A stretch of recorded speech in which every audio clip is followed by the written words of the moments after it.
Right, so hello everyone. I think it's the right time to start now. So thanks for joining today's HKU program deep dive session on finance and technology. My name is Nicole. I'm a student recruitment counselor from HKU, and I'll be moderating the session today.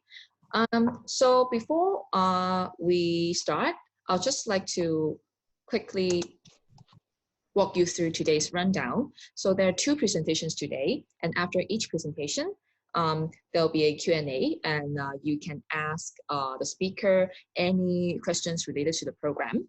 And we will either invite you to press the raise hand button so you can speak up, or you can just type your questions in the chat box. Okay, and another thing that I'd like to remind you is that if you have, some general application questions that you want to ask, we do offer that to you. You can stay behind after the two presentations. I will be staying and answer your, questions on making an HKU application. So now I'd like to show you a message from our from Professor Ian Holliday, who is our Vice President and Pro-Vice Chancellor Teaching and Learning. Sorry. Hello, I'm Ian Holliday. I'm happy to welcome you to Hong Kong U. We're already looking ahead to the first semester of next academic year and what we're going to be doing for teaching and learning when you join us. We know that this summer we can return to face-to-face teaching on campus, and that will be something of a trial run for the main semester, semester one, from September through to December. We're confident then that we can also do a lot of face-to-face teaching on campus. Of course, there'll be some hybrid teaching. Some of our teaching will stay online because our students and our teachers have been very happy with some of the online teaching that they've had from us in the last few months. So we'll keep those best bits, but we will also bring you all on campus. There will be face-to-face teaching, and you will get a great educational experience here at Hong Kong U. So I'm looking forward to seeing you in September, to welcoming you to the campus, and to joining you as we reinvent our campus in the new semester. Okay, so I think now we will move on to the presentation. So now I'd like to invite Dr. John Yun, who is from the Department of Computer Science of the Faculty of Engineering, to present to you. So Dr. Yun, please. Hi students. I'm John Yun from the Department of Computer Science, and today I'd like to share with you our program, Bachelor of Arts and Science in Financial Technology, the BBA IS FinTech program.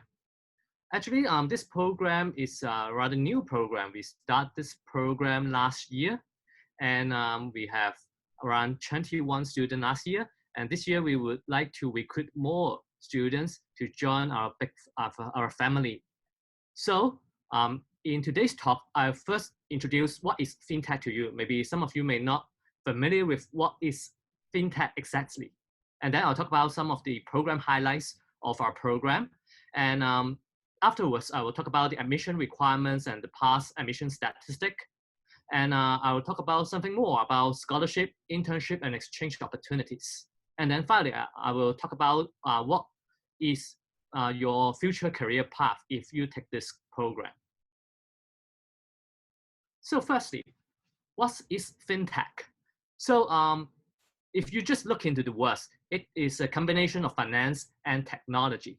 So actually, there is two sides of this program. One is more from the finance point of view, and the other one is more from the computer science perspective. So maybe I should just start from the business side first, because it is much easier to understand from the application side. So in Hong Kong, actually last year, our government actually issued 8 virtual bank license. In this year, we will slowly starting see more and more virtual bank open in Hong Kong. And virtual bank is the maybe somehow opposite to the existing commercial bank, which has a physical branch. So for virtual bank, most of the transaction is done online, including opening the bank account, daily transactions, and other things. So it is quite different from the traditional sense, and it is maybe a good for those small and medium-sized enterprise. So this is one of the fintech thing that happening in Hong Kong. And the other thing that is also happening in Hong Kong nowadays is what we call the open banking or the open API. Actually, this is a project that is proposed by the Hong Kong Monetary Authority, the Hong Kong, you could say this is the Central Bank of Hong Kong. They proposed to open up the internal data for other third-party service provider to retrieve from them and to provide more finance applications, such as the one that I show on the right-hand side, credit scoring. So what is credit scoring? Is those companies, they will retrieve your past transaction records, including your loan history, your credit card history, and so on. And then they compile all your information and compute your credit score. And this score will determine whether a bank or some other company will give you the loans, or what is the interest rate of the loan that you will get. So this is one thing that is combining the finance application together with the technology, because we use a lot of technology such as big data and AI in order to facilitate this kind of credit business in the bank systems. And the other interesting new thing in the fintech area is alternative finance, which is we would say that this is something related to a new way to get a loan. Because in the traditional way, you borrow money from a bank and you get a quotation from different banks, and then you get maybe somehow quite similar interest rates. But alternative finance provides you some more way to raise money. You can either raise it from a online lending company, a peer-to-peer lending company, or if you have a brilliant idea, you want to do a crowdfunding, you can do so in some crowdfunding platform as well. And finally, you can also raise money by ICO, the initial coin offering, which is quite popular 2 years ago. And then what else is included in fintech? Maybe something that you have already used in your daily life is e-payment system, including the Apple Pay, Google Pay, or like the WeChat Pay in China and so on.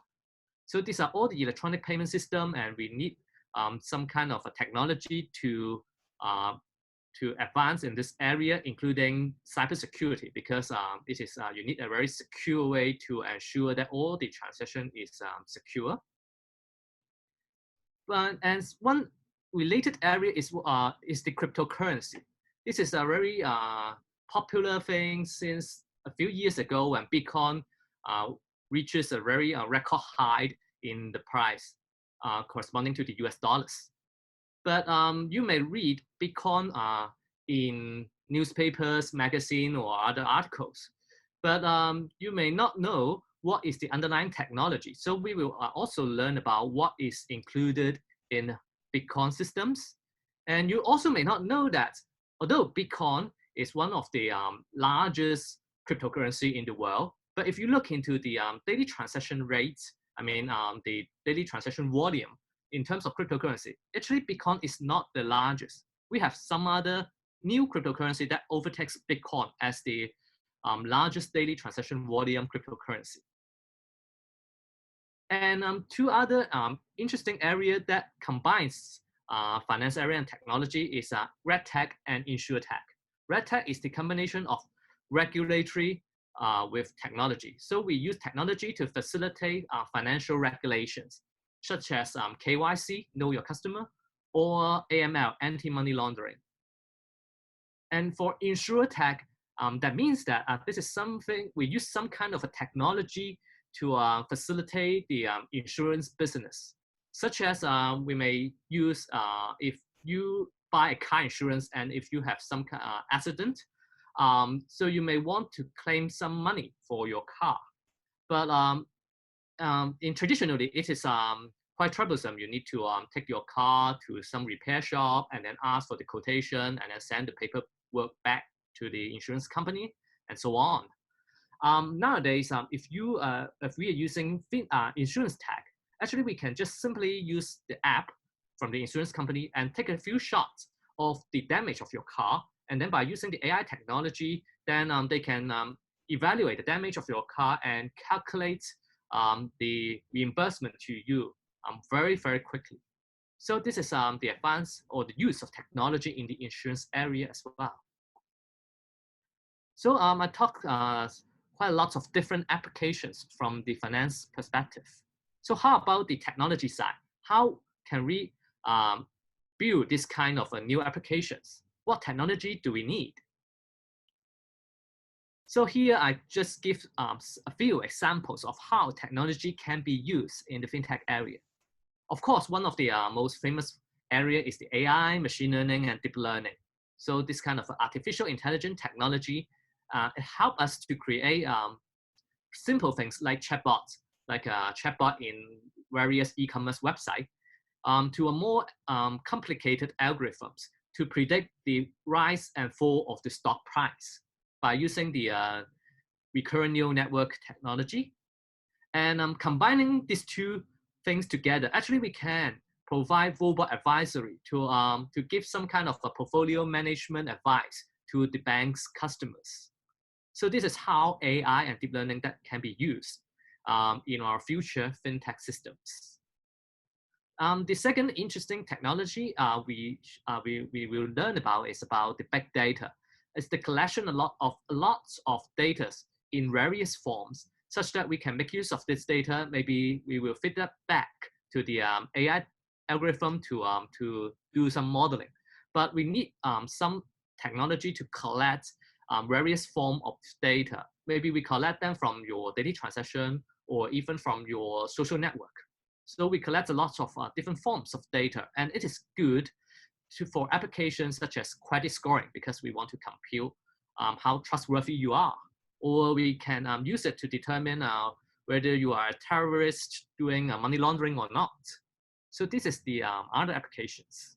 And for the other, the third technology that is good is cybersecurity. Of course, this is very important technology to protect our e-payment system and to protect your privacy of your data. And finally, we will also have several courses about blockchain. Blockchain is the underlying technology of Bitcoin and other cryptocurrencies. Actually, blockchain is not just used in cryptocurrency. It has much more applications nowadays, including smart contract, a automatic program that can be executed automatically across the network and can replace the traditional contracts. And it can be also used as ICO to raise money. So these are all the interesting technology part that you will also learn about in our program. Sure, in short, so we are currently in a digital era and the world is moving very fast, especially in the financial world. And you know, Hong Kong is one of the top 3 financial centers in the world and the top in Asia. So the finance industry in Hong Kong is moving extremely fast. So our program is planned to train leaders with interdisciplinary knowledge and skills for our fast-moving finance industry. So that's why we put our program into our what we call the BASC, the Bachelor of Art and Science, because we want our students to learn interdisciplinary knowledge. We will look into the details of our program later on. So FinTech, our program, is the combination of technology and the financial service industry. And we want to equip our students with knowledge in both technology, finance, and also law area. Because with our new technology, sometimes we do not have enough regulations to control that. One of the very good example is Bitcoin, because when Bitcoin was invented, actually there are no law that can regulate this type of a new virtual or cryptocurrencies. And different government actually, they need some time to understand the technology and to develop the corresponding laws. So we need some experts to know both technology, finance, and law. So in the first 2 years, maybe you will learn some more basic knowledge. And in your year 3 or year 4 studies, maybe you can choose what you would like to learn more. You can specialize in one or more specific areas. So we offer many different options for students to choose in their senior years. So what's unique or interesting about our program is that this program is jointly offered by the Faculty of Engineering for the technology side and the Business School for the finance side, with this strong support from the law faculty. So we'll learn all of these core technologies, as I mentioned before, like the e-payment, blockchain, big data, AI, cybersecurity, and we provide them all, especially Red Tech, because you know that Hong Kong U has a very strong law faculty, one of the largest in Hong Kong, and we will like our students to know how technology can be used to facilitate the regulatory process in finance industry, and this is quite unique in our program. And by putting our program under the BBA IS family, the Bachelor of Arts and Science family, you can also learn a lot of soft skill sets, such as psychology, natural language processing, which is useful for example, analyzing financial news. So this is the other good thing about our program. So in short, our highlight is we are interdisciplinary program. We focus in FinTech. We provide essential legal studies. We have a very flexible curriculum. And we also provide research opportunity for students. So we'll go into slightly deeper into our curriculum. So we have a 96 credit for our major, including 9 courses, which is about foundations in computing, finance, statistics, and law. And then we have 5 courses for elective. You can choose from courses in FinTech, law, psychology, natural language processing, and so on. And we also have 3 courses, which is related to your project to apply your knowledge and to solve some of the practical problems. And of course, we also allow you to choose a lot of different electives. You can choose your second major, 1 or 2 different minors, or any other elective from FinTech or other department in the universities. So you are allowed to take 15 courses from there. And for the university requirement, you need to take the English, Chinese, and 4 common core courses. And finally, you have to take 3 courses from our BBA IS family, including 1 leadership course, 1 course about foundation of human knowledge, and 1 course about basic programming skills. So this is our curriculum. So next we will talk about our admission requirement. But this one is our JUPAS requirement, and it can be found in our website. But today I understand that most of you are non-JUPAS.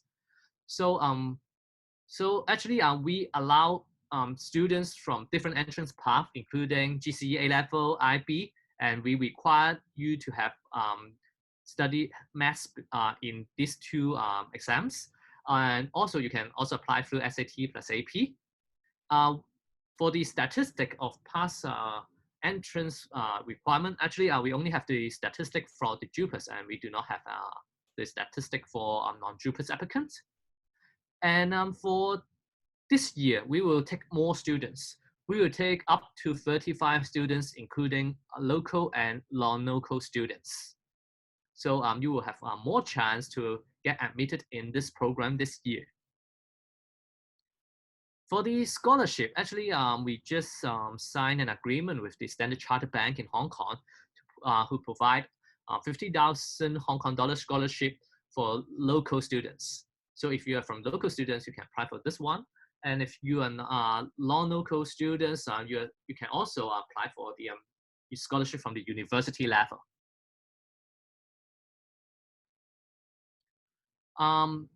Students are also quite interested in the internship scheme. Actually, we have 1 FinTech Career Accelerator scheme that is organized by the HKMA, and we will join that.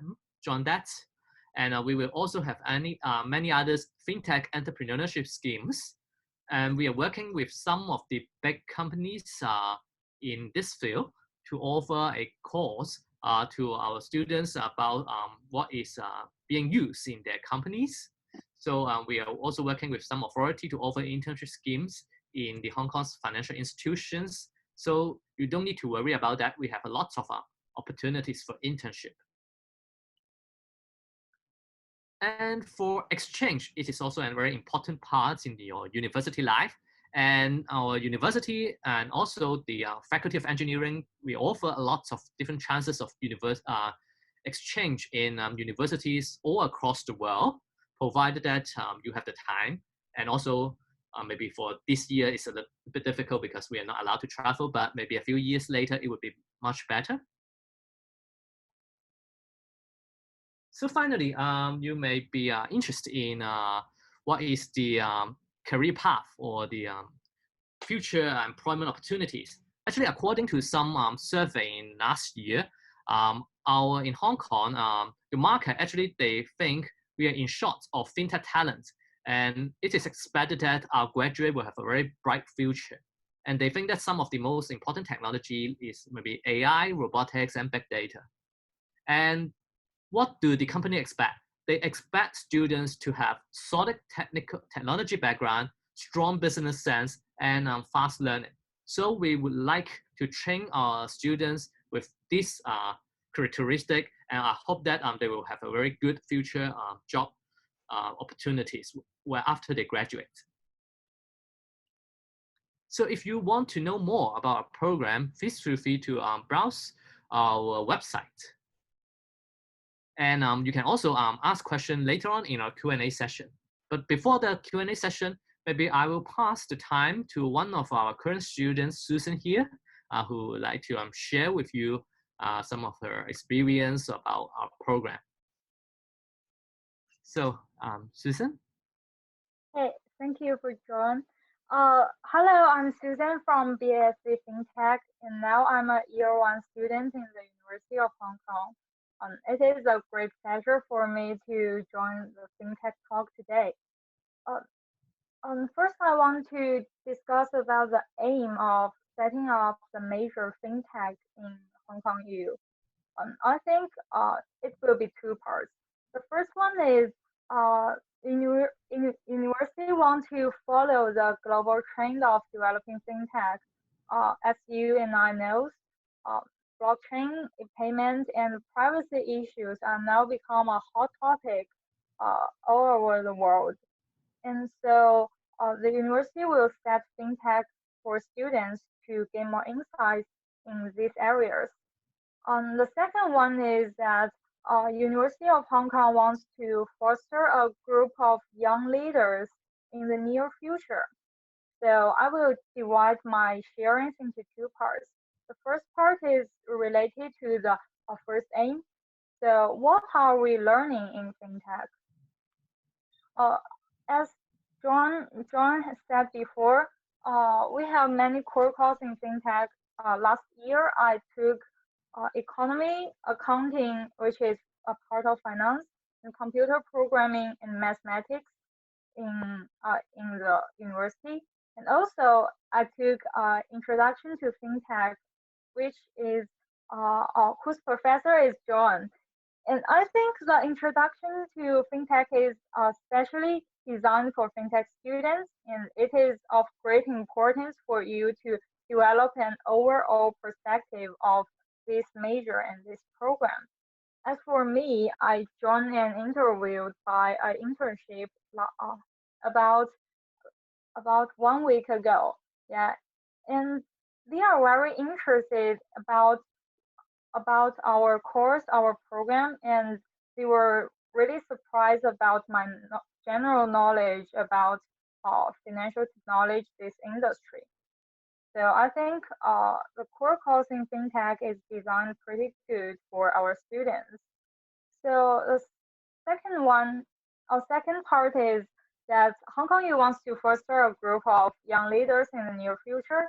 So how do universities make us become a young leader? I think it is by the core course in BSc, which is Bachelor of Arts and Science. This this part of our core course. First one is as a BA student, we are we are required to have an interdisciplinary approach in our future career. So we cannot limit it only in finance and technology. The other characters like leadership, humanity, sense, and interdisciplinary approach are also very important. So by this way, we can be fostered as young leaders in the future because, for example, last year I took a course called Leadership Beyond Borders, and that is a really good course because we can visit some big companies and gain some insights about different industries, and that really makes us know about some industry uh, like financial technology industry and some non-profitable organizations. Um, so the last question I want to share is that uh, who are recommended to enroll in FinTech? This question I have thought for a long time in my year one university life. So I will have 3 points to share with you. So the first one is really easy to understand because you choose fintech, you must interested in some areas of fintech. For example, blockchain, cryptocurrency, e-payments, privacy issues, big data, and so on. At least you have the passion to know more about it. So this is the first point you must have. And the second point is that actually you are not very sure about your future career because, as we know, fintech is this industry is a newborn industry and it has a rapid change in a short time. So if you are pretty sure about what you are or what your future career will be, for example, you want to be a lawyer, you want to be a programmer, or just you want to be you want to join the investment bank and do some like finance part, it might not be pretty good for you to choose fintech because fintech is a major for you to explore the wide world. Yeah. And the third point is that you are willing to accept the uncertainty of a new major. Since fintech is a new major, so it might not be so mature as some traditional majors like business or computer science. Uh, so you need to adjust to the rapid change both in your university life and your future career. But the advantages is that you can learn a lot of the course in the university, and you will have a general ideas of many subjects in universities, which is I think is far more better uh, than other disciplinary. Yeah, and so the advantages. The first one is you can try to have a common knowledge of all of the subjects related to your future career, and then you can find some of them is which interests you a lot and try to dig deeper in that areas. It is to be a T-shaped person. Yeah. And the second advantage is that you can grow together with your major. So as a new program, our universities puts much attention to develop developing it better. For example, last year I experienced some difficulties in my course. What? Oh, no, nothing. I just directly talked with John, who is my academic advisor, and our program coordinator, Smithy. Yeah, and my problem was solved very quickly. I can see the gradual growth of my program. This is quite an interesting and unique experience for a university student. So actually, I'm highly recommending you to enroll in this course because I really learned a lot uh, in the past year. Yeah, thank you. Thank you, Susan. Thanks for your sharing. So students, if you have any questions about this course, either you can ask me now or ask Susan. You can raise your question now. You can type or you can raise your hand and talk.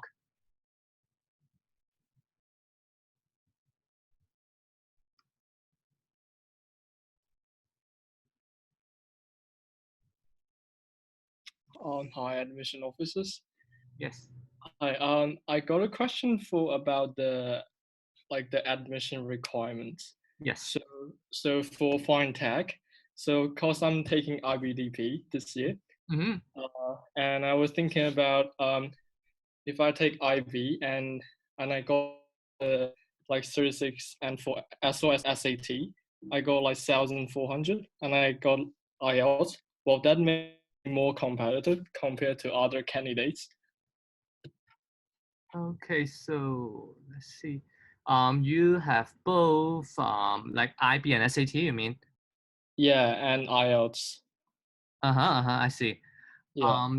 Uh, I think you mean for IB you have the score of more than 36, right? I think that's Yeah. right.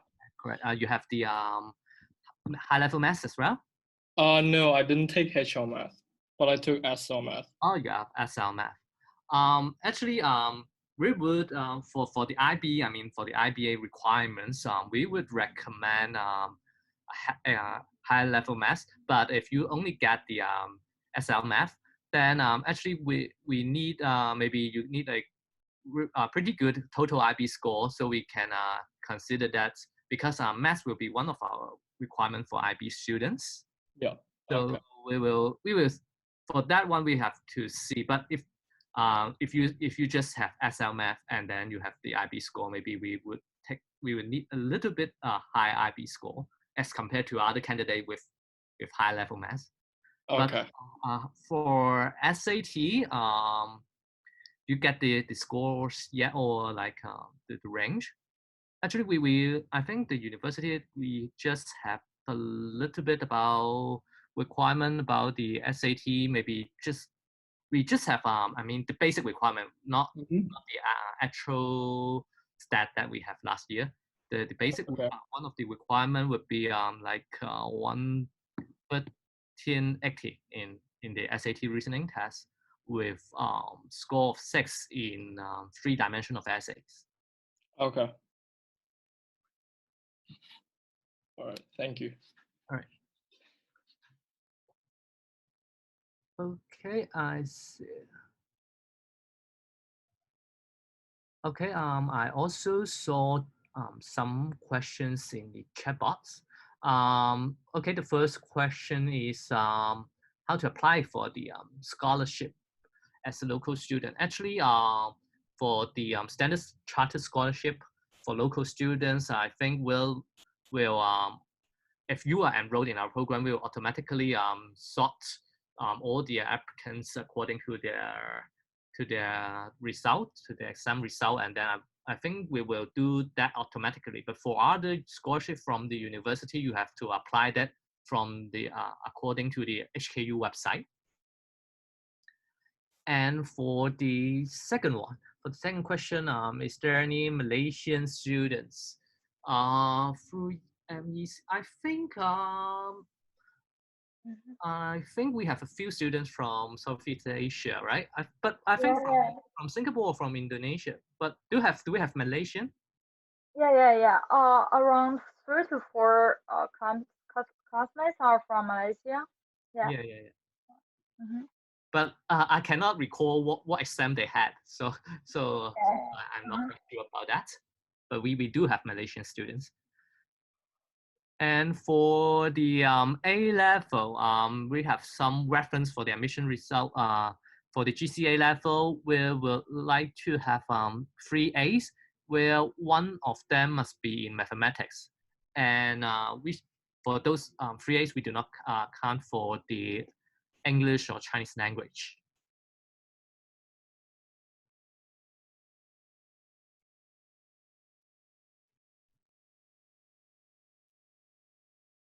So yeah, for A-level, the compulsory one would be mathematics. And for IB and SAT, for IB, we like to have maybe total score for more than 36, in which will require 6 or above for high level maths. But if you do not have high level maths, as I mentioned before, if you only have the SL math, we will also consider that if you have a good total IB score. And SAT, yeah, we also consider that. I just mentioned we need like a 1380 in SAT reasoning test with essay, with total score of 6 in the 3 dimensions of the essay.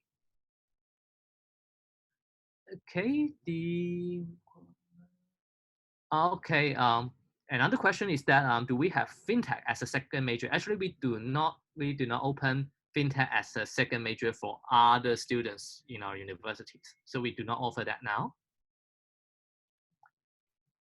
And A level. Okay, the other question is, do we have advantage for having further maths in A level? Actually, we will take the overall score first. But in case there may be like the same scores, maybe it would be a certain advantage if you have further maths. Let's see, for the UEC, I do not have the figures here. But if you really want to know, maybe you can send an email to me or to the host, and then forward it to me, and then I will answer that to you later on. Okay, is it possible to major? Yes, the other question is that is it possible to take a minor or second major in FinTech when you are majoring other course? Actually, we do not provide that for now. We only open our course to our major BBA IS FinTech students. And we do not have any pass statistic for non-JUPAS students because the sample size is too small. Last year, we only admit 20 students.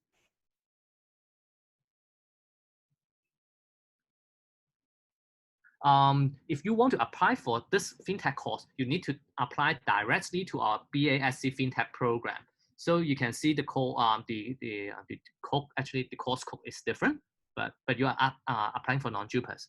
So you need to be specific to apply for BASC FinTech because it is different from the computer science. For computer science students, you need to apply through Bachelor of Engineering first, and then you apply for computer science in your year 2 studies in Hong Kong U.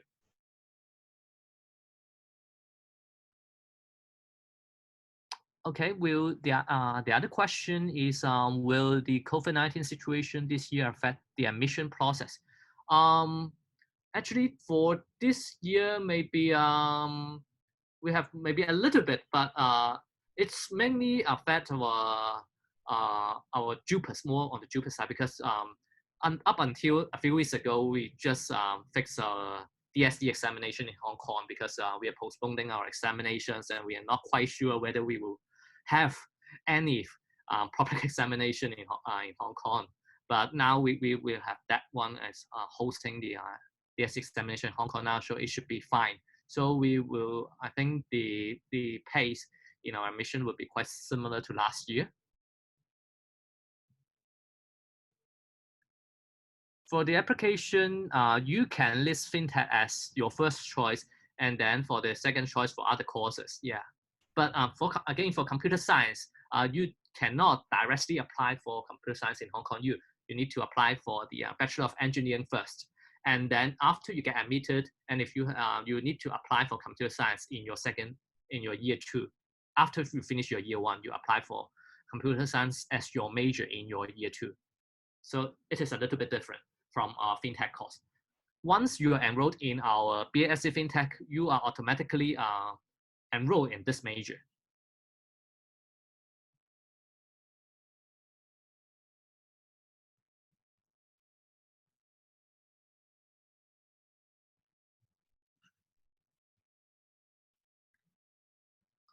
is it a must to put fintech in your first choice? Of course, this is up to your choice or up to your preference. But I think, of course, we will consider, the applicants from the first choice first.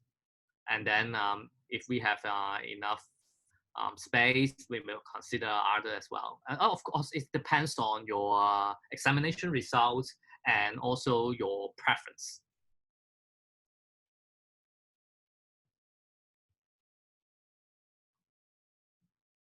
Does Hong Kong UC transcript with an upward trend between the first 2 years? I think we will consider the the better one, the better results of your public examination.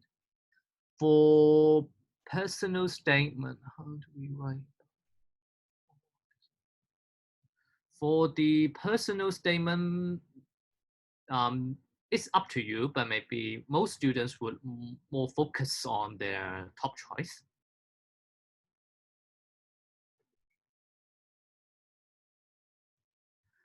Okay, I've got another question is about the pay of a fresh graduate of FinTech in Hong Kong.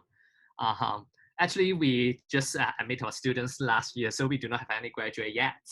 But according to some of the employment survey in Hong Kong, actually, I think you will have a very good pay afterwards. So I do not have any scale here, but I think it would be like better than the average one in our graduate. I hope so. Okay, what's the difference between fintech and quantitative finance? And quantitative finance, yeah. So because this course, fintech course, is jointly offered by both from the business school with Department of Computer Science, maybe comparatively you will learn more about the underlying technology like AI, big data, blockchain. So you would learn more about the technology side. So we will offer you a more flexible choice. So if you're more interested, you can move towards the more technical side. If you are more interested in the business side, you can study more in your business side later on. So a fintech graduate, yeah, it is considered to be very suitable for working in the investment bank. Okay, the other question is about a course actually cover lots of different areas.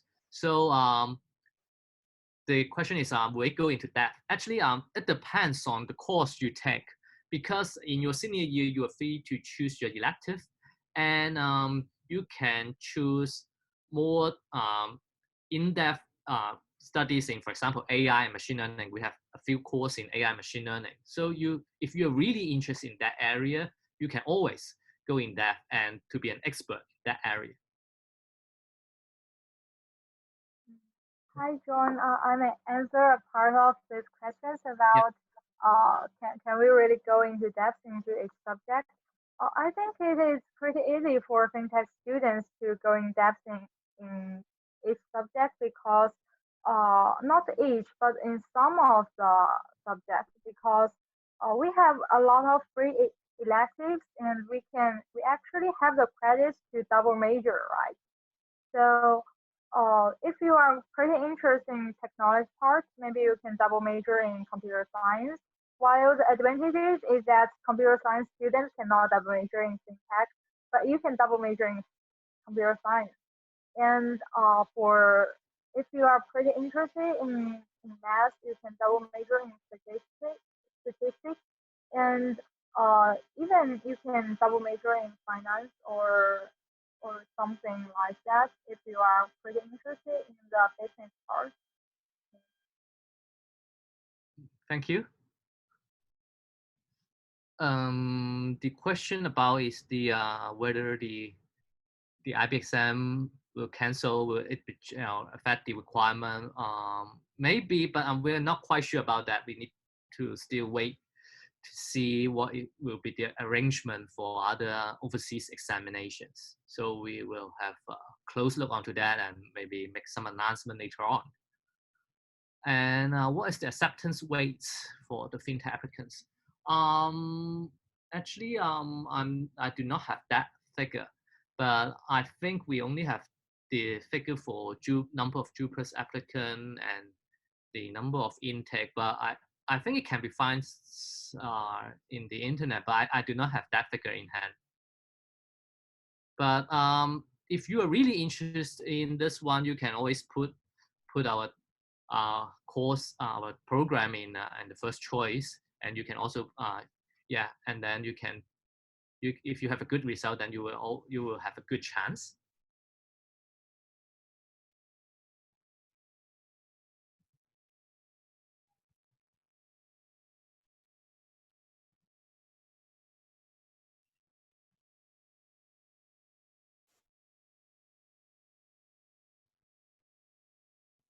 For the double major, I mean, actually, for double major, actually, you need to take, of course, take FinTech as the first major first, and then you can take the second major from um, some of the second major course in the business school.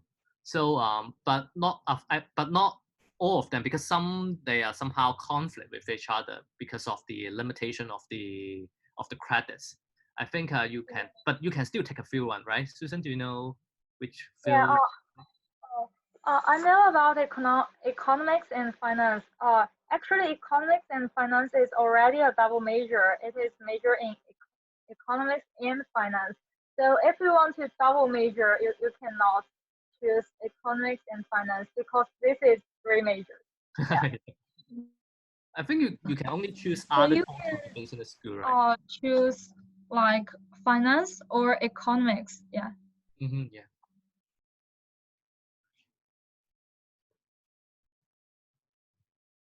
FinTech students are accessible to other elective. Yes, because you are, as I showed before, you can choose fee elective. You can choose fee elective from any other course from other faculties. And another question, it is not possible to admit to CS and double major in FinTech, because FinTech, we do not offer second major. So the reverse is, on the other hand, the reverse is possible because CS offer double major. So as a second major, so you can take major in FinTech first and then take computer science as your second major. It is possible.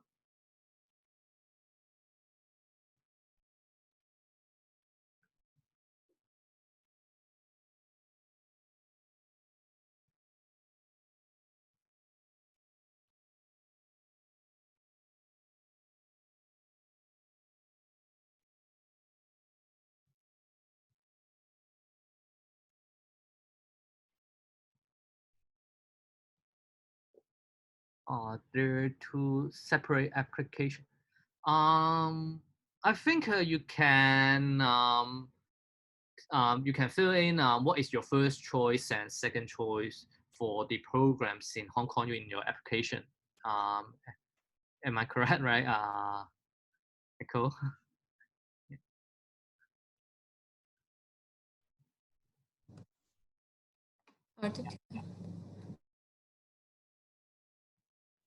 So for this, if you want to apply for computer science and FinTech at the same time in one application, it is possible. So basically, for computer science, it's actually under the Bachelor of Engineering program. It's a major under the engineering program. So if you want to take the computer science as your major, then you will need to choose the Bachelor of Engineering program, okay, as one of your program choice. And if you're also considering to admit into FinTech, like the BASC FinTech program, then you will need to make that like your another program choice. So I hope this is clear.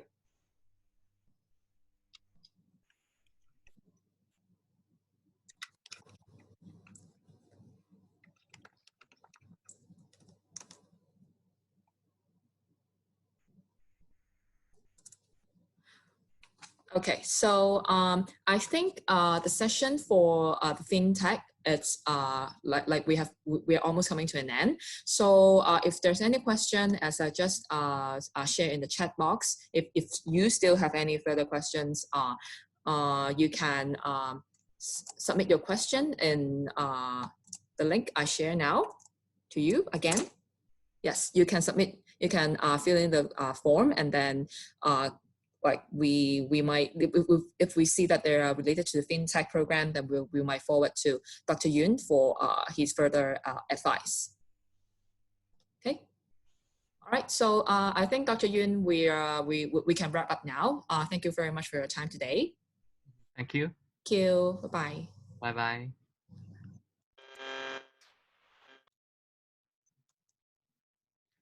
All right, everyone. So now, before we move on to the next session with BBA Information System, perhaps I think many of you might be already thinking of making an HKU application. So I might take this small gap time to like share with you some tips for making a HKU application. Okay, so right now we still accept applications until July 15th this year. And in each application, you can actually choose 5 programs. And the 5 programs, they will review your application individually. So it is possible for a student to have multiple offers, like upon satisfactory, application details, etc., and perhaps your interview performance. And usually a lot of students would wonder, oh, if I have multiple offers, so how much should I have to pay? So in HKU, you only have to, if you do have more than one offer, say you have 2 or 3 offers, you only have to pay deposit once. You only have to pay one deposit to accept all offers. And another commonly asked question is, how do you have to make a separate application for scholarship? Actually, no. So in HKU application, when you submit your application, we will consider you for the scholarship at the same time. So it saves your time to, save your time making another application. So I think our next, the speaker for our next presentation, Dr. C.K. Locke, is already here.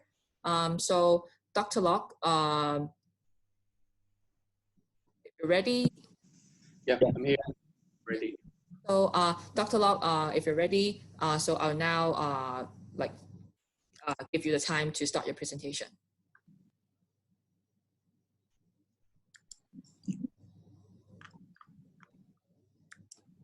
Technical.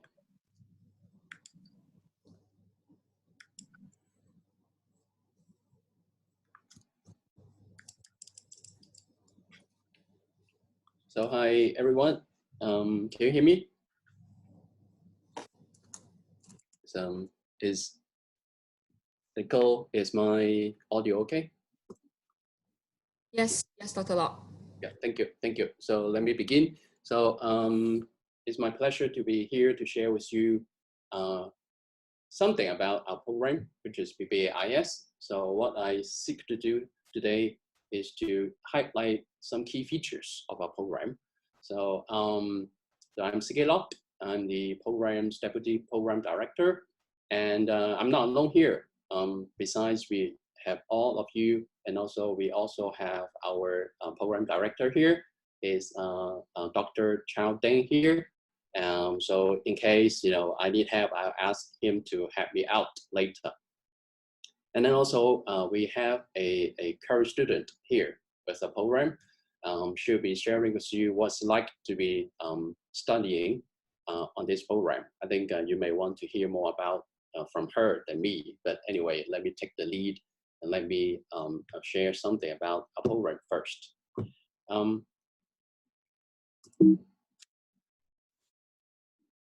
Okay, so this is a program, BBA IS, Information Systems in bracket. That means our focus of this BBA program is on information systems. We've been offering this program over 19 years, so it's not a very old program, and yet it's not a very new program. And if you are here today to find out a little bit about the program. So hopefully you become more interested after the next 30 to 45 minutes. And then if you are pretty determined to apply for this program, hopefully we can together make you more determined even after this 30 to 45 minutes.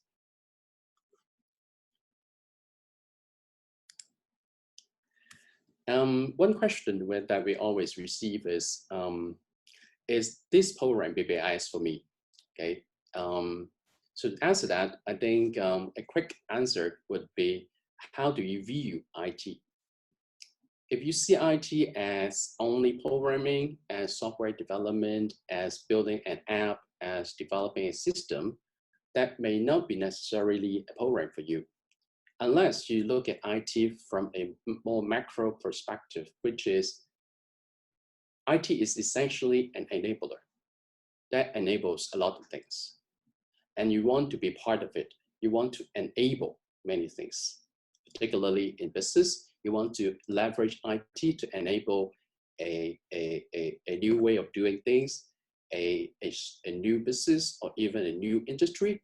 If you look at IT that way, then BBA IS, this program as a program, is very good for you. Okay, it's a very appropriate program for you. So that depends on how you look at IT, how you view IT. IT is indeed enabler.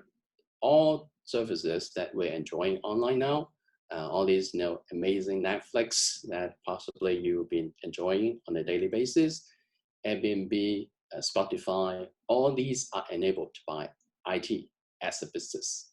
Okay, so that's what we focus in this program, how to leverage IT to achieve something big, okay, to do a business, okay, or to make an impact in a business as enabler.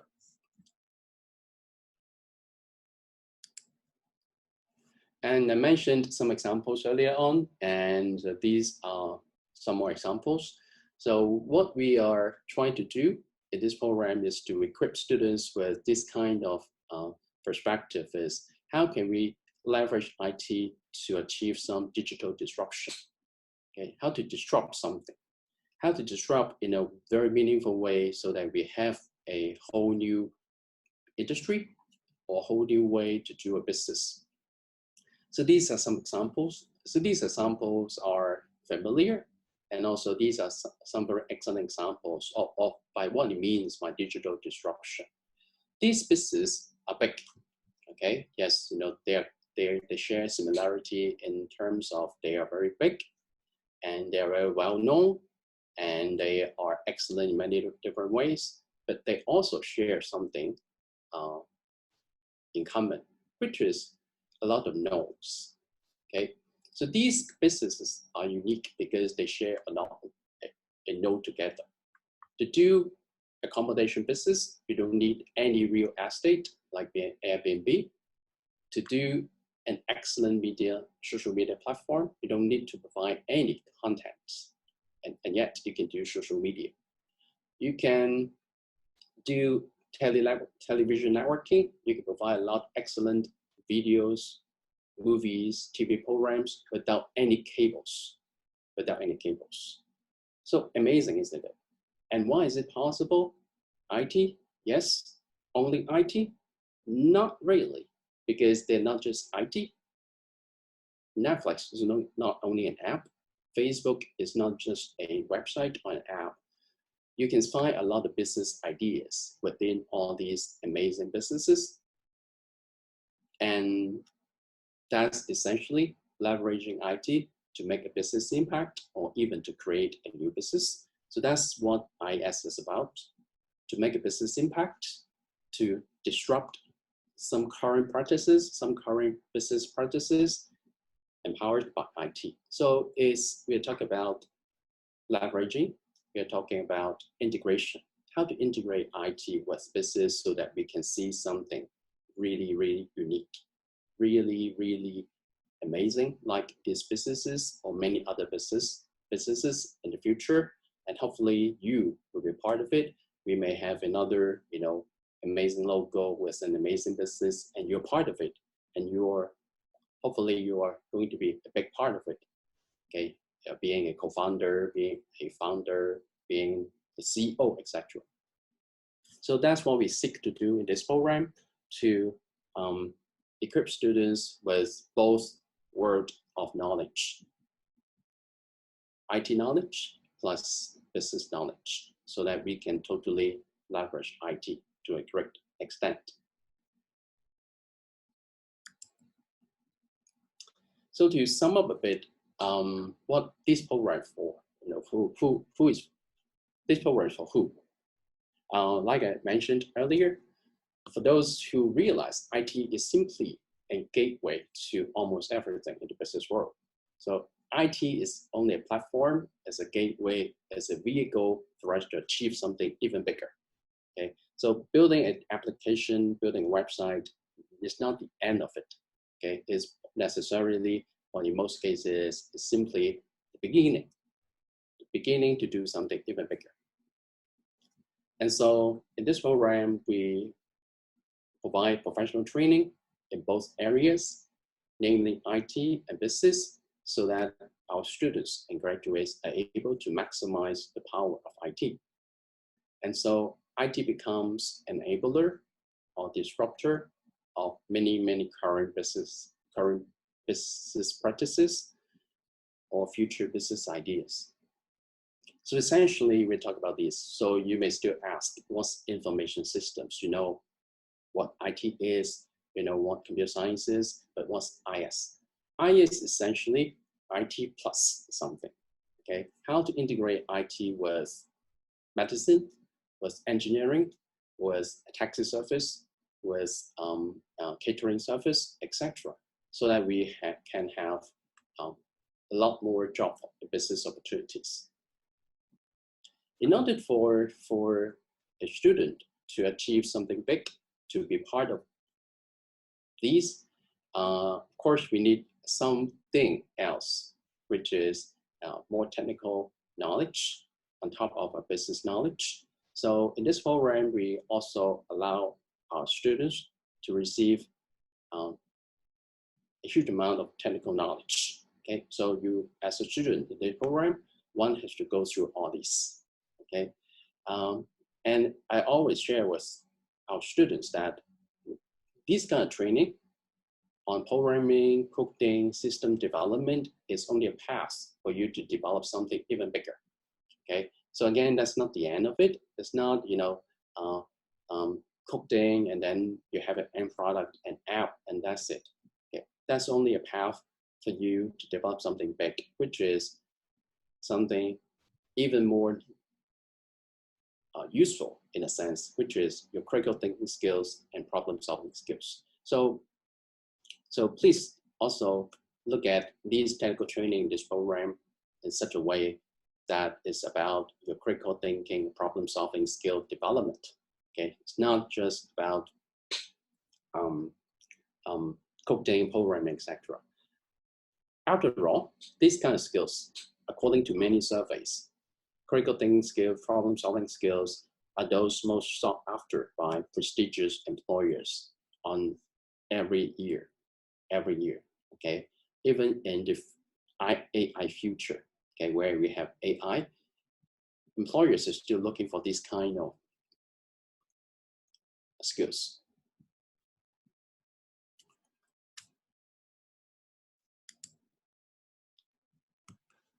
So let's talk about more FAQs about this program, because we've been running this program for 19 years, so we have received some common questions. So hopefully I can provide you with some answers now.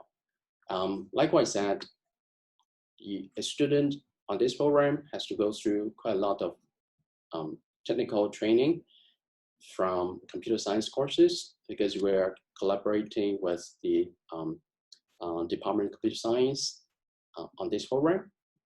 So from that side, they'll be providing quite a few computer science courses, so that you can get an idea of all these emerging technical knowledge. So yes, that's in our program.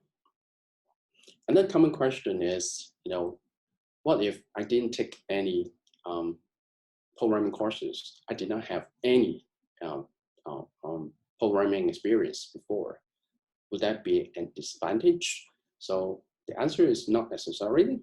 Okay, not necessarily, because we kind of looked at our past data, and there was no statistically, statistical significance in terms of performance for students with or without prior knowledge in programming. But in a sense, maybe you could say it could be confidence boosting if you do have previous programming knowledge.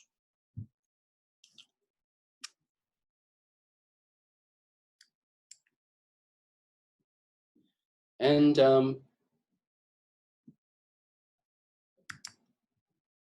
for our program, we have some key features that you cannot find in other programs, so easily. First of all, is what we call double major program, where a student majors in CIS at the same time computer science. Okay, computer science. It should be computer science. So we call it a double major program. So by default, every student has two majors. Okay, has two majors, one being IS, another being computer science. And then our students will take other core courses in BBA and information systems. Plus, as a Hong Kong student, you have freedom to choose other electives, okay, to fulfill your credit requirement. So basically, that's the structure of our program. Okay, you can see we have a structure there, while at the same time you have flexibility to choose what to study more.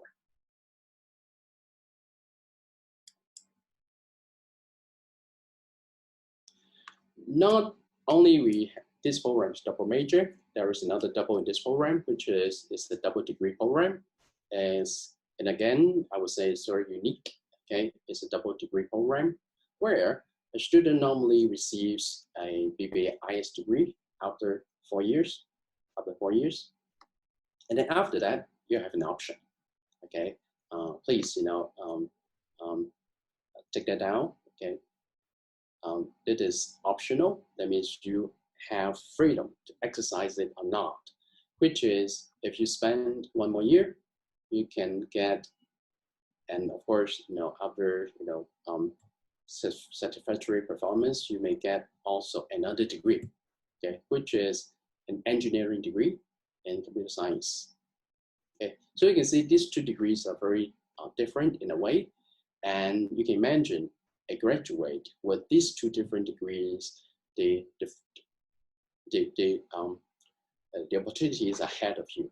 Okay, you can either pursue jobs that are available for BBA students, and you may also pursue jobs that are available for engineering students in computer science. Okay, by spending 1 more year. And because our program is aligned with this professional qualification, the CISA, maybe some of you heard about that. So the CISA, because our program is aligned with the framework, so we have received 1 more year of working experience exemption. So that means arithmetically, it usually requires 5 years to qualify to get this professional qualification. But then because this is a 4-year program, degree program, you get 2 years exemption. And then because of the BBA IS program, HKU, we have received 1 more year exemption. So that means after working 2 years in the relevant field and then passing a qualifying examination, we can put this professional qualification on your name card, okay, or on your LinkedIn account. You are CISA, okay, you are Certified Information Systems Auditor.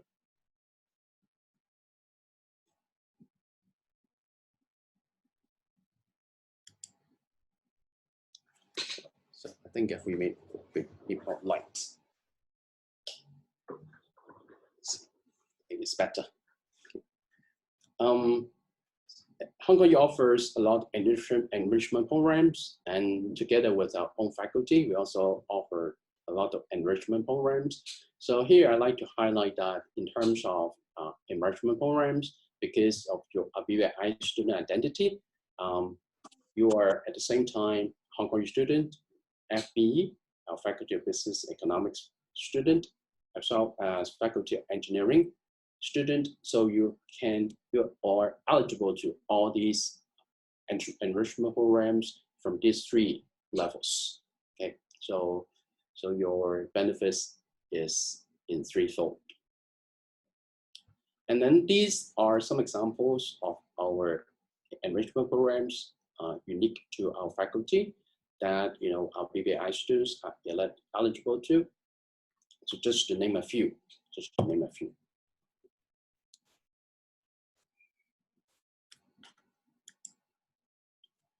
Here I'd like to share with you why it's so unique and why is it so good having or being able to master 2 worlds of knowledge, IT and business.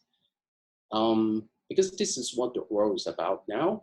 We look for talents and experts in these 2 fields who is able to handle these 2 fields of knowledge, who is able to leverage IT to solve business problems. So many competitions out there about that, a lot of different competitions about that too.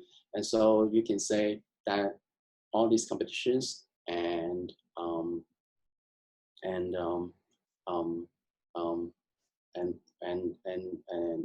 opportunities are built for our students. So and that's why also our students like to explore these opportunities a lot, and they happen to to perform quite well in these competitions.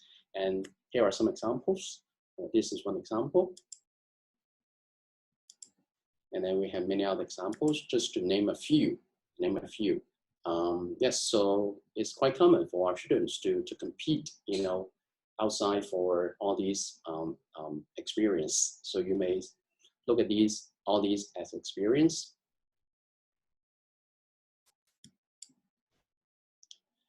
Another common question is about the career prospects. Okay, so what our graduates do usually. As you can imagine, many of them, they land on jobs in the IT sector. Okay, so our graduates are totally qualified to take up these kind of technical jobs. Okay, system developers, system analysts, etc. Maybe a bit surprisingly, many graduates, they landed on non-IT jobs. Okay, so we'll see more details later on.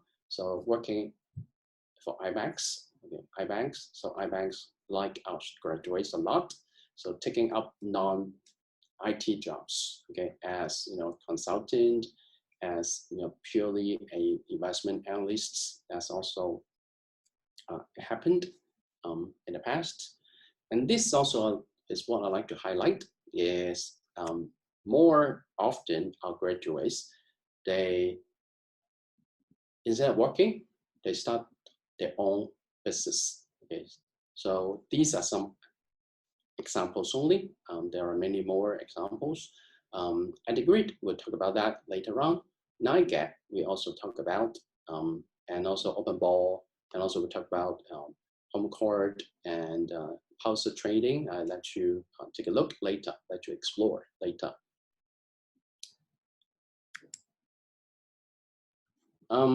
So these are our past employers. So these companies, they recruited our graduates. So you can see they come from different backgrounds. They can come from different fields. We have Google. That's not a typo. Yes, we do have graduate working for Google. We'll talk about that very soon. We have iBanks like Goldman Sachs, like UBS, like Morgan Stanley. And we also have traditional banks, Citigroup,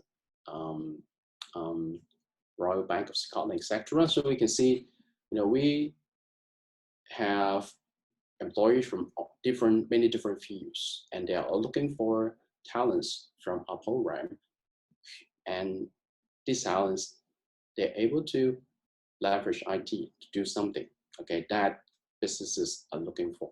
Okay, so as you can imagine, businesses face a lot of problems, and all these problems are usually nowadays solved by some kind of IT, right? Some kind of IT. So without IT, seems like nothing can be done. So we have problems for sure, and we need solutions for sure, and these solutions are always enabled by IT.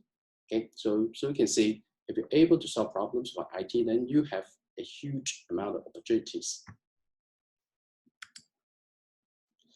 So let's talk about our entrepreneurs from this program. First, I'd like to talk about David Lee. David Lee, he's associated with 2 startups. Mentioned it earlier, Adigrid, and then HomeCourt. This is the first startup. This is his recent startup. Okay, so he graduated earlier on. Is one of the graduates from our our first few years.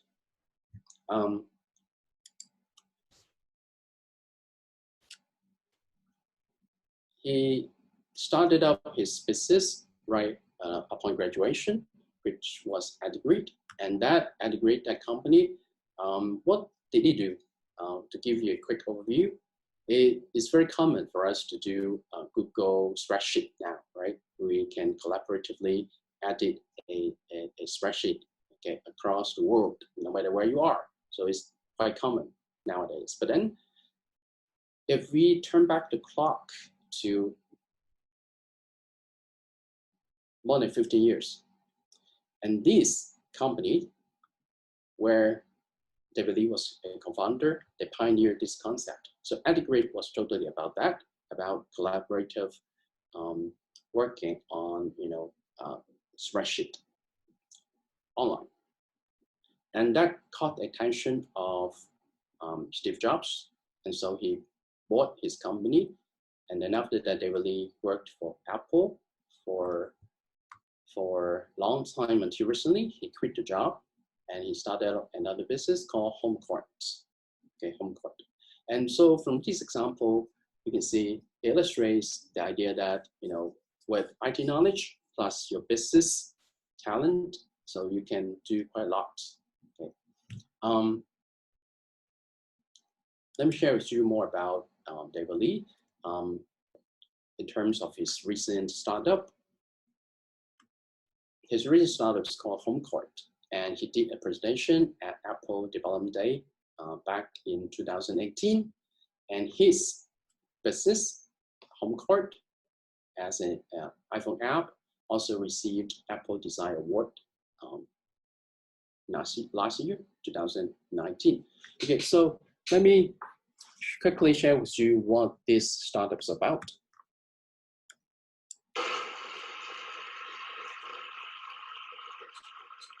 Thank you, Todd. Now, our next developer is going to enable an entirely new use case for the iPhone camera using Core ML. Here's David Lee, CEO of Nexteam, and Steve Nash, 2-time NBA MVP and a new member of the Basketball Hall of Fame.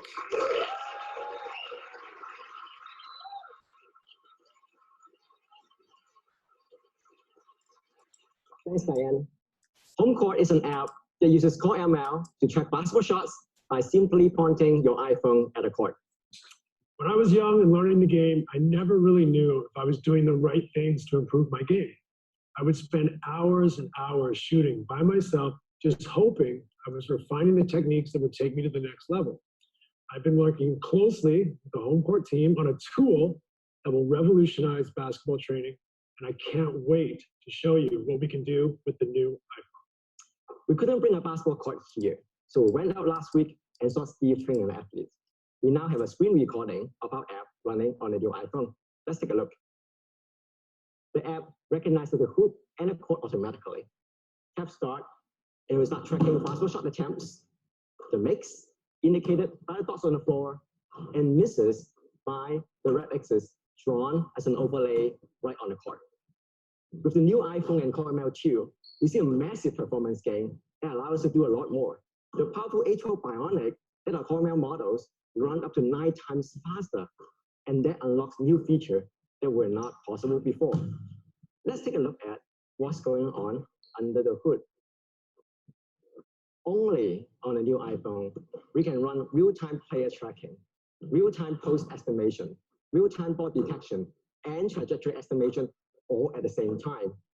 We call this real-time shot science that tracks 6 metrics for every single shot the player takes. These insights are not visible to the naked eye. To become a great shooter, you need to practice every day. You need to shoot at game speed and with the right posture. I focus my students on staying low and stable when they shoot. Home court is giving players immediate feedback to help them understand if they are practicing with the right form. Release time is also a great indicator of whether the player is shooting at game speed while staying low. These meaningful insights and feedback just weren't possible. When you see that release time from the set, it will be displayed on screen, and the app can also give audio feedback through the built-in stereo speaker or your AirPods. As players train with real-time feedback, they build muscle memory. I really wish that when I was younger, we had these tools. Home court is great for every basketball player who wants to get better, whether you're a beginner or a pro. The most amazing part is this is all done with just your new iPhone. There are no sensors on the player, no sensor on the ball, and no sensor on the court. And that's home court real-time shot science. Shipping as an update this fall. Thank you. So thank you, David. So that's one of our graduates, and home court is available on App Store. And you can see this particular invention. It is about IT for sure, but also we can see it has seized a business opportunity, has disrupted the way we train basketball players. So this is totally an integration of business opportunities and also IT. So it's not just IT alone, but then you have to make it a business so that you can survive, right? And it takes both IT and business knowledge to do that. And so you can see David Lee, he graduated in 2003, and he took that opportunity, option to spend one more year to get another degree. And this is Naigat, another graduate from us. So what does it do? It is a clearinghouse for jokes. So a lot of jokes available on Facebook are from this company, Naigat. So I'm going to go through this quickly. So Derek over there. And then also this is a graduate. He was recruited by Google upon graduation. So he made the news headline that year too. And he also took that opportunity to get another degree. So let's talk quickly about numbers and then pass it on to Peony, our current student. So you may be interested in some numbers. So this is just for your reference only. The kind of job that some of graduates landed on, and then the salary as an example. So from banks in this case, taking up different jobs with okay salary, right? It's okay. Hopefully you're happy with it. And then also we have some summer internship examples here, where students they also took up different summer internship and then receiving okay salaries. So let me stop here and then let me pass the time to Peony. So let her share with you what's it like to be studying on this program. So thank you, Peony. All right, sure. Hi, everybody. Okay. Hi, Dr. May I know how much time will I have for the sharing? I think 10 minutes. Around 10 minutes. Okay, gotcha. Okay. Hi, everybody. I'm Peony, and I'm a final year student of this program. And today I'll be sharing with you how is it like as a student point of view for this program. So let me first share my screen. Sorry, Dr. La, can you enable me to share my screen? Sure.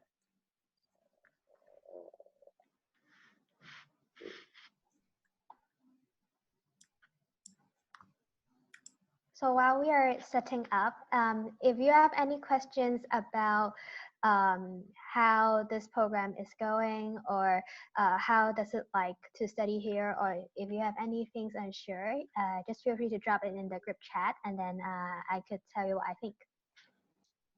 You try, Peony. Can you share? Yep, got it. Okay. Okay, can everybody see my screen? Yeah, I can see. Cool. Okay, so let's go. So let's start with, cool. So let me first tell you about what actually we do. So you have taken a look at our cost structure. You have also heard about what is the composition of like the credits like, but what actually happens inside. So I will take 3 courses as an example. So on the middle of the screen, you will see there's an app demo going on, right? So this is one of our capstone course, which is called Information Systems Project Management. And in this course, as a final year student, you have to work with your teammates and work on an app on scratch. So I have worked with a Tango School client, and what we do is to work on a student web app portal and a studio owner web portal for them to facilitate the booking, because they used to use Google Sheet and it is very tedious for them to manage the booking. So here we go. So this is our app demo. And then another course is software engineering. So the screenshot that you see on the top right part of your page. So this, I would like to feature that our course projects are actually very timely. So this project is about how we could help the Hong Kong Health Department to organize all the COVID-19 cases. So this year we have to work on a project where the staff of the health department have to create and also manage those patient records. And also we need to help them to search for different connections. So say, for example, if a number of patients are showing up on the same day in a particular location, then we can know that actually this is the source of how the virus got spread. And then that's it for this project. And finally, actually not all the courses requires programming. And one of the electives that I studied this year is called Business Transformation, which is the photo that you see at the bottom right of the slide. So in this course, we'll actually learn about one company at our choice. So we have chosen Expedia. And what we do is to understand how this company works, what is behind all the business model, the revenue model, the technology. And finally, we'll work on a strategic plan for them. So not all courses requires coding, but you will see there's a significant part of it that you need to learn how to manage a project, or how do you work with people to put technology into actual business. And it's not all about studying. So I think a lot of you have imagined the ideal university life to be like having exchange, going on road trips during an exchange. I think I'm a rather special case because I didn't go on exchange, but I have traveled quite a lot with HKU. So the photo on the top left is me being in Beijing. So HKU offered quite a lot of exchange programs, and one of them is China Global Strategy and Agenda. And in this program, I got to see what is the roadmap is like for mainland China in like 5 years or even 10 years. How do they strategize themselves in the current global stage as a rising power? How do they strategize in terms of political, technological, different aspects? And I also got to talk to students from mainland China, which they actually have very innovative view towards how the global powers will interact with each other. So I've learned quite a lot with that, and I also got to visit different places. Like this photo, I was in like the National Palace Museum, and it's quite beautiful given the snow. And then you see the GIF at the below part of your screen, and also the snowy view of Harvard. And yes, I went to Harvard, and I was very fortunate to be selected as one of the delegation to visit Harvard in 2018. So it's a Harvard College in Asia program.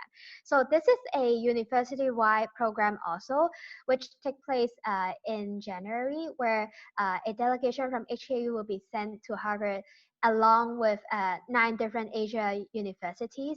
So they come from Taiwan, Korea, Istanbul, and a number of top universities in Asia. And what we do is we will learn on a topic which is selected by the Harvard delegation of that year. And my year is like the global leadership in the 20th century. So I got to listen to founder of edX. I got to listen to some military general in the United States. A very personal sharing, I would say. So it's a very unique experience. And in March, the Harvard delegation will come back to Hong Kong, and then we'll organize different talks for them in Hong Kong as well. So you see there's a cultural exchange going on. And I would say Hong Kong U have provide a lot of overseas experience and cultural exposure for students. And also one thing about studying in Hong Kong, because I'm not sure if everybody is from Hong Kong, and one thing about being an undergraduate locally is that there is a very rather popular trend of joining a lot of case competition and hackathons, because companies used to like it to recruit their interns and also graduate. So I myself have joined quite a lot of it, and I've chosen 2 of them to tell you more about it. And the photo on the top of the slide is Classified Post Hackathon. That is one of my earliest hackathon experience. And my friend and I joined this hackathon in our 2nd year, and we developed a content management system for SEMP to help them better to manage how they can generate headlines and do A/B testing. So we are very fortunate, and also we got a very good mentor which helped us along the way. So we got 2nd runner-up in that competition. And the one below, you see the Zoom slide, and that's my team for a very recent hackathon. That's my first virtual hackathon. It's from MIT Node. It's Health Hack 2020. So in this hackathon, we need to tackle a problem of our choice based on the COVID-19 pandemic. And the special thing about this hackathon is that it requires you to gather a team of students from different disciplines. So you see, I have a team of 6. But the 6 of us come from very different backgrounds. I have 2 students from the medical faculty of HKU, and I also have students from computer science, and I also have some of my friends from quantitative finance. So the perks of having a very diverse team is that you got to see how different people think on the same problem. Like medical students will have their own perspective. As business students, you have your own perspective. And we have come up with a very interesting solution, and we got to see other teams how they do as well, which is very interesting. And finally, as Dr. Locke said, like a lot of you would be concerned about how, what is the career prospect would be like. Let me move this out of screen. Yes. All right, here. Okay, in terms of career exploration, I would say as a student from information system, you got both the perks of a business student and also a computer science student. So I do have friends that go to become developers. I do have friends who become management trainee in when they graduate. And I myself will be joining Deloitte as a digital consulting analyst after I graduate. And I've settled with that. And however, along the way, I have tried quite a lot of different stuff. I started off with joining a shadowing program with SEMP. And the reason behind is that SEMP is a news media company, but the company is very tech or very data driven, I would say. So they have dashboards nearly every corner of their headquarters.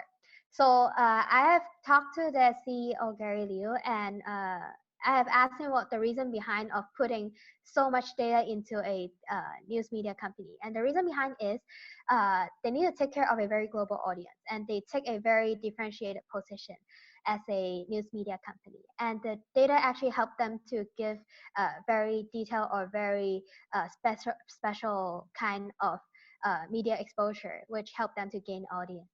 And next, I went to NestChange. NestChange is a startup company, and I joined them as a business development intern.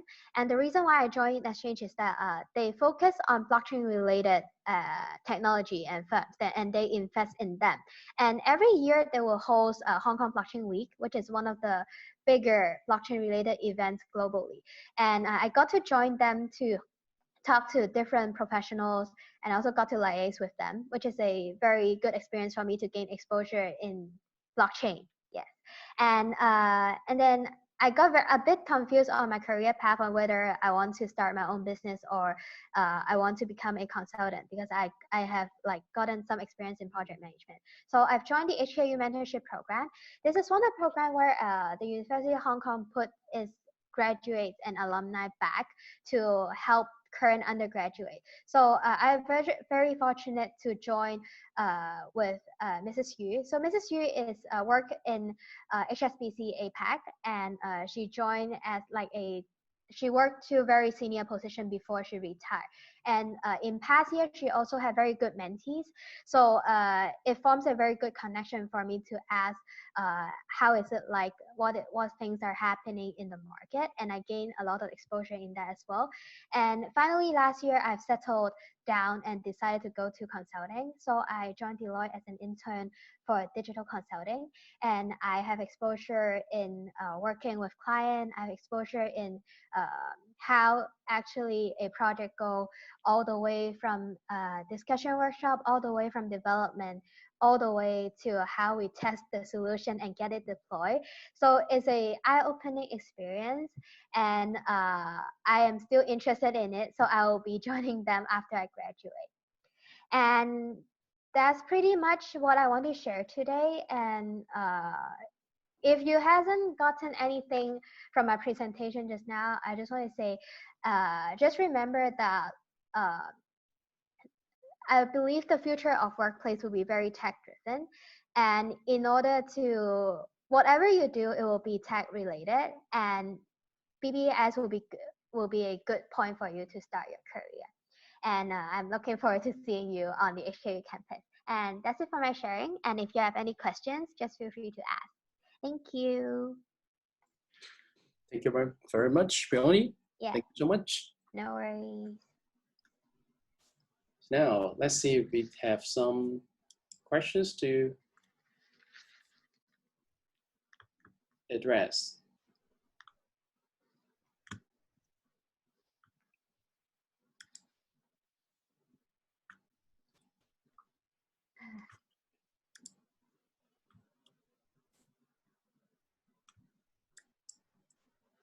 We got one from, in terms of international examination. Okay, I see. I think for that, I'll leave it to Nicole or her team to share with you whatever is available. So yeah, I think that's our answer for now. Thank you for the question. Thank you, Jojo.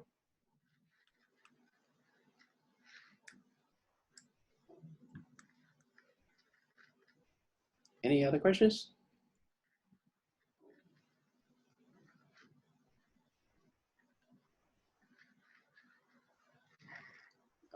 Okay, I think yeah, I would say it's quite important because it is basically a foundation for you to pursue, other courses that we are going to cover in this program. So I think it's quite important. Okay, it's quite important.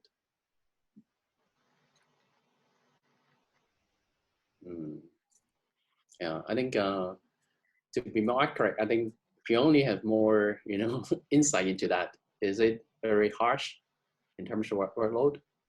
To be frank, I think workload would be, it depends on how you take this program, because despite BBA IS is a double major program, you are still taking 240 credits. So it's same as every student in HKU. And it depends on how you structure a program, whether you want to do more programs in your earlier years or more programs at the later years. And if you say in terms of courses, the number of courses is actually the same. And each course has its own assessment method. So I won't say it's more harsh, but I would say for advanced courses, you do need to put more effort, but I believe it will be the same across like all faculties advanced courses. Thank you, Peony. I agree. And to add on that, I think it takes more planning, okay, for a double major program. It takes more planning to plan ahead what to do in year 1, year 2, and then 3 and 4, so that it can be as comfortable or as comfortable as possible. Okay, so as long as you have planning for everything, I think is totally manageable. That's why we've been offering this for 19 years, and then we have so many graduates, so it's totally manageable.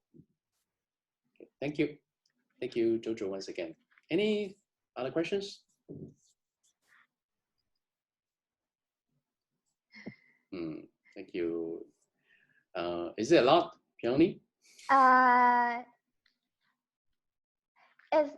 would say it's half. If you want a very personal answer, it's half. I do have programming courses, but it depends on how you develop your skills. Because eventually you will find that you are better at on the business side, or you find that you're better on the CS side. And my friends who are better at CS side will take up all the coding part in projects, as they don't want to write. And the other way around, all my business friends would like to take on the writing part because they don't want to code. So it depends on how you develop your skill over the program. But in terms of courses, it is half-half. Yeah, so personally, I'm better at business, but I still need to do programming, but it's not a lot. So as long as you fulfill the courses requirement, then it should be fine. Yeah, and it is manageable. I don't have any coding background before joining this program. Yeah, I was about to ask you. You are in year what now? I'm in my final year. Yeah, final year already, and yeah. only without any prior programming experience, you're now year 4 already. Okay. Yeah. Okay. Thank you, Nicole. So we have information there. Any other questions? Please feel free.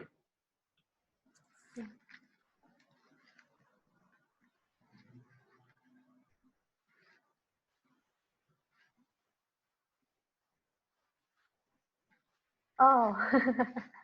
Okay.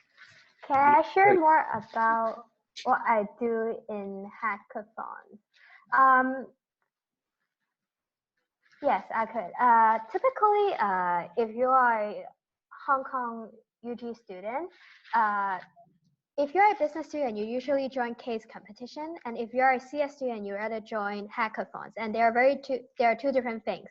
For case competition, you usually work for a longer time span, say for example 2 months or at least 1 month, to draft up a very good business proposal and then submit it to the organizer.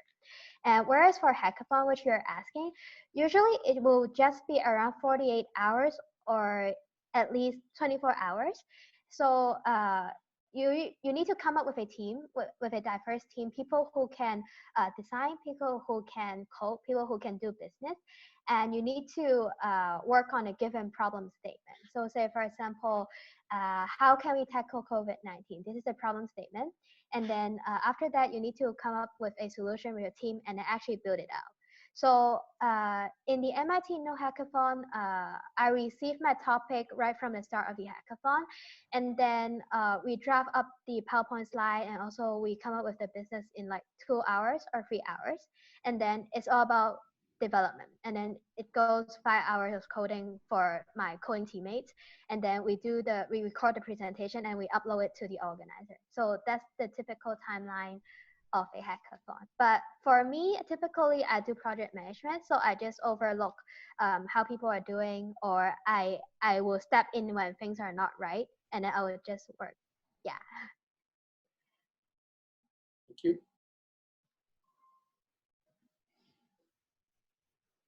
So let me pass the time to you, Nicole. Yeah, sure. I think everyone has their questions answered already. So I think the BBA IS presentation will now come to an end if you guys don't have any further questions. But actually, if you do have and you can't think of any now, it's okay. Again, you can just submit your question here. Okay, I'm sending it in the chat box and now. So in case you have further questions, when you can think of any, then you can submit your questions here, fill in the form, and then maybe, and then we would contact you like to give you more advice. Right? Okay, so thank you, Peony, and thank you, Doctor, very much for your very wonderful sharing. Thank you. Okay, Thank bye-bye. you. Bye. Bye-bye.